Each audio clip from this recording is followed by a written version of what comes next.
But Klay Thompson. uh-huh. Please forgive me. I apologize. Klay Thompson. I have been so disrespectful. But we're going to get into that a little bit later. I know I have. D Money, the floor is yours, my brother. What's your reactions from last night's game? Before I start this show, this here's my safari hat. You know what I mean? He got his thinking cap on. Because after this, we're gonna have to go on a safari to figure out where Jason Tatum's game is at right now. Because we don't know. We don't know where Jason Tatum is right now. The leader, the guy that's supposed to, everybody told me that he was a superstar. You know what I'm saying? We're looking for that guy. Where is he? Where is he? Because I've been preaching that. Gospel. Oh my God! I got to talk to the bosses, bro. And I mean, for yesterday, I mean, the tale of the tale for me is the turnovers, like 18 turnovers. I mean, it was nasty turnovers too. It was really bad. Then, if you want to go down to let's talk about the Oscars that should be given to Jordan Poole and Gary Payton II. You know what I'm saying?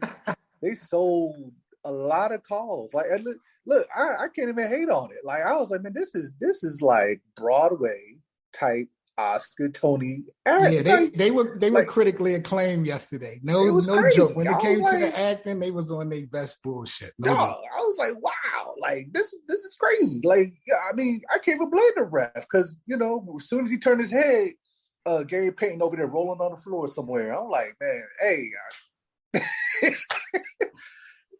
Is what it is. Your man Steph was what, 0 for 9 from 3. What's your thoughts on Steph Curry's performance and them still edging out this win? And I know you're going to speak on Andrew Wiggins. All right. I always get this thing about Steph Curry. I said, listen, y'all love to praise this man when he's hot. When he's not hot, when he's not splashing, people get real quiet. You know what I'm saying? It's like when he's not doing this sideshow thing, everybody get a little, they get forgetful. Or they be like, well, he's allowed to have a bad game or two. Not in the finals. You're not if you're supposed to be the guy. The Andrew Wiggins thing, look. All right. No, hold on. Wait a minute. Slow down. Are you doubting Steph Curry now? That's what is that what the conclusion we're coming up with? No. Okay. But y'all love to elevate him to these sky high limits when he's splashing, but when he's not splashing, everybody's quiet. Nobody's giving him no critical acclaim.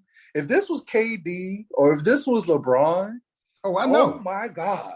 You ain't got to tell me. Oh my God! If LeBron James would have shot 0 for 9 in a finals game, yeah.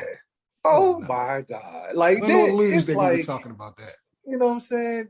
Steph get a bad game, they just they sweep it under the rug. You know what I'm saying? Like, well, let me ask you this though, because now the narrative is Steph Curry may have lost the Finals MVP with that performance.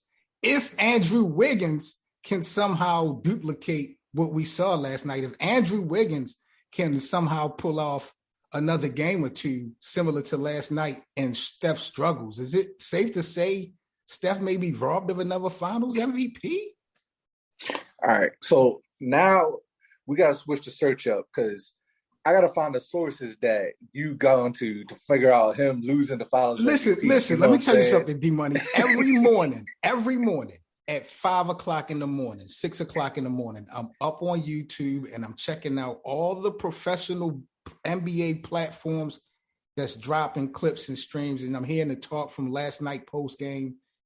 And this is the storyline that Steph may have lost or could potentially lose this Finals MVP to Andrew Wiggins, possibly, if he's able to pull it off.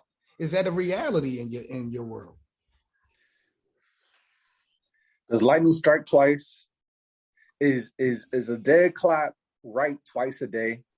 You know what I'm saying? All right, see, this is why I can't stand the prisoner of the moment mentality. Look, bro, like Wiggins. Don't disrespect Andrew Wiggins, bro. Wiggins is not a bum. Never said he was a bum. But y'all gotta stop, bro. Listen, bro. Wiggins is, if he's supposed to be the guy that's supposed to lead, we're supposed to win that game. Fair enough. You know what I'm saying? Like, I'm not saying he's a bum, but I'm not saying he's an all-star superstar. He's not the leader of the team. And the fact But see, this is not to cut you off, but shout out to the live chat, Warriors for Life. Shout out to him. He basically was ready to say the same thing I was going to come at you with. Like, now we have a problem with Steph Curry getting help. No. Yes. What I'm saying because this is what Warriors for Life said in the live chat. He said Steph went 7 for 13 with 7 for 13 from the field with 8 assists. Yeah, he missed his threes, but the Celtics was hell-bent on keeping the ball out of his hands and forced someone else to beat them. And Wiggins stepped up. We ask that of LeBron and other superstars all the time, to have role players do their job at pivotal moments in the season. Maybe not consistently, but at least make your paycheck. And Andrew Wiggins done that last night. I mean, if I'm not mistaken, he's a former number 1 overall draft pick or number 2. Like, he's not a scrub. I just think that I love you saying that. I say he's not a scrub. Yeah, but you was a little bit shaky, throwing a little bit of shade in there. You know, you got your thinking cap on right now. You're being a little bit disrespectful. I got to talk to the boss. Steph, Clay, all right? And I'm guessing, you know what I'm saying, Wiggins is the starter. But, I mean, as far as most of the scoring, I mean, they got their sixth man, Jordan Poole, who the media told me that he was supposed to be the third Splash brother. You know what I'm saying? I agree. He's not that guy right now. I agree with that. You know, and the one thing I say about what the Warriors did well yesterday, every time that seemed like Boston had the momentum, they was able to shift it throughout the night. I knew that the game was pretty much going to be, you know, it was going to be that type of night when Jordan Poole hit that last shot in the third quarter. And I was like, yeah, it looked like it's going to be that type of game because I saw the momentum just starting to go. Even earlier for me, D-Money, the play that Draymond made when he did the fake pass and then went in the lane with the easy layup, when he made that move and I saw how crazy the crowd I said, yeah, this is going to be a different energy tonight. Like, even Draymond is on his game. So, you know, to have those guys step up when Steph, you know, didn't shoot well is all you can ask for. But Golden State has never won back-to-back road games in this whole playoff series. Do you give them a shot going into game 6 at Boston? Because Jason Tatum, we about to get into him a little bit. He's up and down. But like I said, the Warriors haven't won back-to-back. Smart money would tell you that, you know, these guys been champs before. They should be able to close it out in Boston. But I feel like Udoka's going to get these guys ready for having their back against the wall type of game. Right. Because as you see right now, it looked like, you know, Marcus Smart's out there, freaking Jaylen Brown. I'm like, Jaylen Brown, bro, what are you doing, dog? And then it's like he's sitting there constantly going at the rim and not only going to his right. And I'm like, bro, like, you have a left, like you have other things that you can do, bro. And it looked like a lot of things that these guys, you know, it kind of made them all kind of like one-trick ponies to me. You know what I mean? So then the bench got to step up too. The bench is going to do better at home. So I don't know, man. 9 points from the bench is unacceptable. Yeah, but Jaylen Brown to me is looking like the best player on the Celtics team. You talk about getting to the basket and not finishing. That seems to be Jason Tatum's problem. He didn't look like it last night. To me, both those guys kind of let the team down, bro. And that just is what it is. And, you know, I know what you say about Klay Thompson. You say you're taking it back. Klay Thompson just seems to make the shots that need to be made. Like, as soon as you think the momentum's about to shift. Dagger in the heart, Klay Thompson, bro. He just was hitting shot after shot last night. And I, like I say, man, I want to apologize because I've been campaigning for the last 2-3 years that Klay Thompson is very overrated. You know what I'm saying? And I've been sticking by that statement with a lot of conviction. And I will clarify that. I will stick to my guns as far as he's not the Klay Thompson that we saw when the whole Splash Brothers energy started. Mm-hmm. But when you consider the injury that he had and, how he's able to perform, it's more of an appreciation that he's still able to do that. Forget that he's not that same Klay Thompson. I don't think no one is expecting that but me. Yeah. So I've come down to earth on that. And, I'll give him props, bro. Just watching Game 5 last night, he was doing his numbers. Those guys did their job, bro. It's going to be scary for Boston to pull this off. But you're going back to Boston. Jason Tatum always plays well at home. Those guys play well at home. I think Boston is going to win and force a Game 7. I do think they have to. Still going 7. If they don't, they're going home. Yeah, no doubt. Or they're going to stay home. But, we kind of predicted this from the jump that this was going to be a 7-game series, bro. Yeah. Well, here's the thing with like Derek White, right? 1 point, bro. Come on, bro. Yeah, you got to do more than that. You got to, especially for a guy that's been a starter in this league. Like I know he's on the bench, but I expect more from somebody like him. You know what I'm saying? He's the reason why they done had success in the finals. So forget what he does throughout the regular season. Forget what he's done out the playoffs. In this matchup versus Golden State, the matchups, Derek White at the beginning of the series have been pivotal in Boston winning these 2 games. So if he has bad games like you just mentioned, that's just more of a hill to climb for the Celtics, bro. Because you can't. I mean, depending on somebody like Pritchard, bro. No, bro. You know what I'm saying? Pritchard can get hot when you already winning. Like he's somebody that can help you seal a deal, but you can't rely on him to make comebacks. Yeah. Also, I got to put something like as far as like the Robert Williams, right? Udoka has to find a way.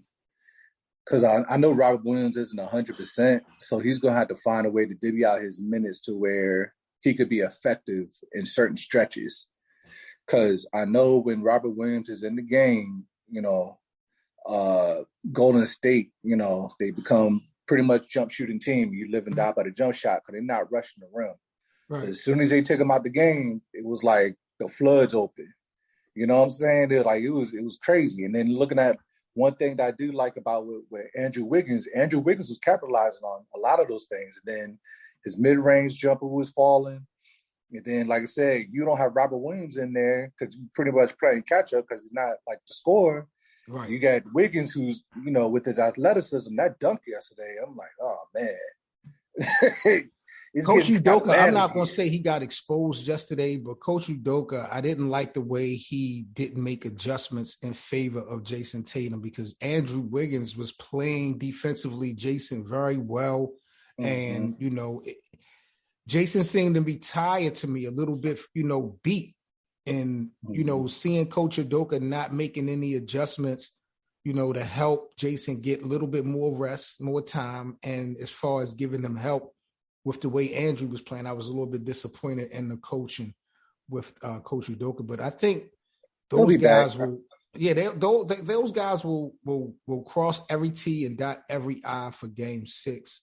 And they'll force a Game 7. I think Steph will come back playing well, but I think Boston and those fans, they're not going to get eliminated at home. No. And then, like I said, we've been waiting on the breakout for Jason Tatum. I mean, what better time than with your back against the wall? You know what I mean? Now or never. It's now or never. But even still, though, bro, we can give him props. He can have a 40, 50-point game. It's at home. But the series is not over. What can you do in Golden State? That's all that's going to matter now. You had an opportunity to close this thing out at home and you couldn't. It's all about what you've been doing on the road. And in Golden State, he has not played well so far. That's a fact. One more thing, bro. I gotta talk to the bosses about Al Horford, man, because he looked like he's starting to look old again, especially for this last like yesterday. And I be having like sometimes these guys be forgetting like they're tall. Golden State is a small team, bro. Like there's certain things that Boston can do to just use their size against them. And I feel like they're not doing it. Like they've kind of fallen into Golden State game where they're trying to run and they're trying to they're trying to get into this shooting match with Golden State. That's just not going to work. It's not going to work. And you're probably right. Al probably is tired, bro. Like how many miles is on those legs, and look what he's contributed to getting the team to this point. You know what I'm saying? I don't think people expected him to play as well as he's done throughout this whole postseason. So he's giving it his all, and it seems like he's running a little bit out of the tank. But this is your job now because you got all these other young guys. Al has given you more than what you expected. It helped get you there. So now, put him on your back and carry it, the rest of the way, man. I think Al can still make another big shot or two in these next couple games. But you might be right. Overall, he might be done. He done gave us everything, Can't be mad at the boy Al, for real. Got you. No. Last thing before we get up out of here, D-Money. Charlotte Hornets, Montrezl Harrell. I was just about to bring that up. He was arrested last month, and he is now being charged with a felony drug trafficking. I think 3 to 5 pounds of marijuana in a book bag and vacuum sealed. Book bag was caught in his car on the interstate. Montrez is actually up for free agency in the summer. He's had little attitude problems and stuff like that. Is it a possibility Montrezl Harrell has already played his last game in NBA? Yeah, doing something stupid like that this late in your career, you should know better by now, bro. You know what I'm saying? Like little things like this, like, dog, that could have been avoided, bro. You know what I'm saying? That's why you have people like that are supposed to be around you to avoid things like this. Now they try to put the drug trafficking charge on you. You about to look like Sam Hurd from the NFL, bro. And that's the thing. And I tried to explain that about in the Brittany Griner situation. When you are getting locked up, like the way the vocabulary and the way they word and Trump charges, they can make you seem like you Pablo Escobar or Tony Montana. You know what I'm saying? Stupid move, man. Stupid move. Caught on a traffic stop. You know what I'm saying? With that much weed. I mean, like I said, like all that could be for you, but they're gonna see it like, oh, nah, you trying to distribute. They're gonna flip it in a way to where it's gonna look different. It just looks bad, period. Like it looks bad, period. Because what is an NBA? What are you doing with 5 pounds of? How you gonna sit up there and claim possession on 5 pounds of marijuana? Like that just don't work. That don't even end you in Kentucky on the interstate. It just don't make sense, and it's just bad timing for him. Charlotte just got a new head coach in Kenny Atkinson. Yeah. They not going to want to bring this type of energy back and have to re-sign him when they don't. His contract is done. He's done in Charlotte. He's done in Charlotte. Charlotte got a whole bunch of they got a whole gang of things going on with them, bro. But they got some potential though, bro. You got LaMelo Ball. Those guys was, they did good. I'm saying as far as on the court. You know what I'm saying? Those, but you gotta bring those guys in for they making they're a young team, but they're making these type of decisions. Like even the kid that got a lean in his cup, you know what I'm saying? Miles Bridges. Was that Miles Bridges? Yeah, I think so. And I'm like, bro, come on, bro. You know what I'm saying? Right. These things like this, and I'm like, you trying to chop it up because these guys are young, but I'm like, dog, like not acceptable, bro. No, absolutely not. So I wouldn't be. Harrell's not somebody that can't be replaced. So yeah, if things go through the way that they're trying to put it, I wouldn't be surprised if this is last game. Charlotte is definitely not giving him another contract. They're not going to re-sign him. He's done. But I'm just looking at other teams in the NBA, what his skill set and his demand is right now, and then having this over his head. Like if he's convicted, he's gonna be facing some years. You know what I'm saying? So he's not even gonna be available anyway. He might be done, bro. It might be big 3 energy. Ice Cube, holla at that boy, man. It might be big 3 energy. Montrezl Harrell, bro. I'm at the top. In about 5 years, holla at him. Yep. All right, D Money, I appreciate you, bro. As always, man, you guys are now rocking with the best. This is episode 138 of the Best of Seven Sports Talk. Hope you guys enjoy Game 6. Myself and D Money will be back with y'all later on in the week to recap and discuss that. D, you got anything else you want to say before we tap out? Nah, man. Look, bro. Hey, Boston, bro. That can't happen no more. I don't want to keep sitting here and explain these kind of travesties to 7. We're good. You know what I'm saying? It's only right because this show is called the Best of 7. It's only right that they go 7 games, bro. Boston, they have to do it, bro. They have to. Because we got more to debate. We got much more to talk about. So we can't have the season ending this week, yo. We can't let it happen. But